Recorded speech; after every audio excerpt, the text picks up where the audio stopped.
Hello everyone, testing out a recent purchase and a recently completed project.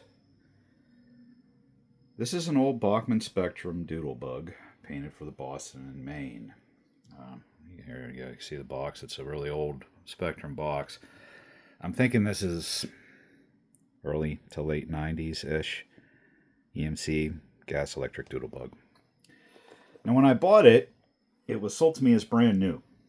And the box was actually still wrapped in cellophane plastic. But it had some issues, and there's the main issue.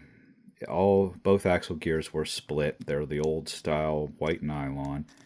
And you can see where I got the replacements from. Northwest Shortline still makes them. I actually bought two. As you can see, that says there's only one gear in here. And they're black. And they're a different style of plastic.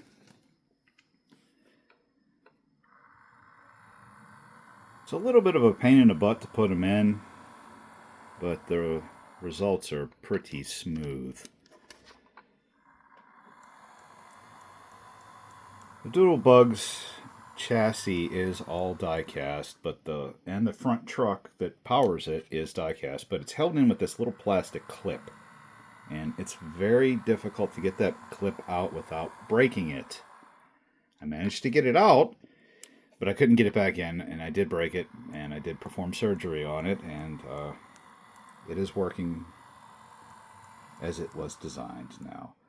I had to press off the one wheel and then press on the axle gears and then press it back on and put it back into gauge and stick it back up into the die-cast truck, but it came out rather well. It's probably going to get repainted to something else eventually.